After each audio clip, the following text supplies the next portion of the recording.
I've always had a dream of making a composition in a building on a great rectangular scale that's like a view through to another world. And it carries with it something potent and memorable. It's got to be something, the closer you get to it, the more excited you get, until when you get right up to it, it's really a thrill. It's something that would in some ways unite the two parts of the world that I come from and this region. Because we're in the Middle Eastern world, the world of order and structure. I learned from Prince Salman images that occur in the windows, like the jasmine, the symbol of the dragonfly, and the hawks were particularly significant in terms of good fortune, of good faith and good luck.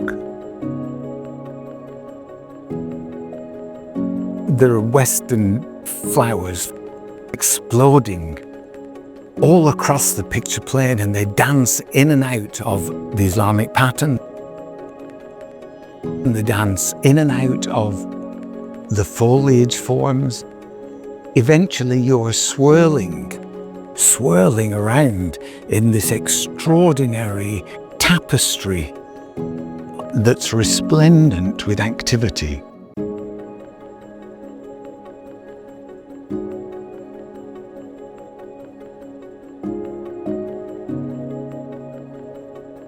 The whole thing is a crescendo. And this is something on a huge architectural scale that will glow.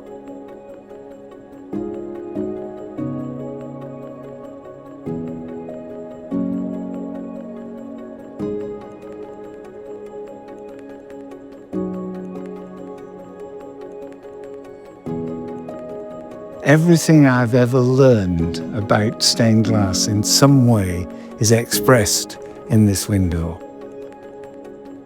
I want to deliver something that makes people feel good. That's why I call it Concordia. It's different cultures in concord.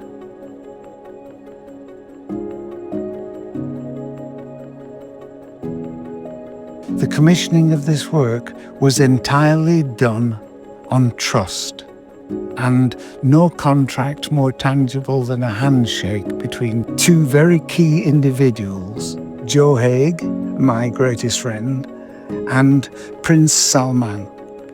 When you do something like this, it's a journey, and it's a journey that involves the people who work with me at my studio. It involves the glass blowers in Germany. It involves architects. I'm very grateful to be able to share my enthusiasms about paradise with anybody who sees this window. I'd like to congratulate Prince Salman for being an exemplary patron of art.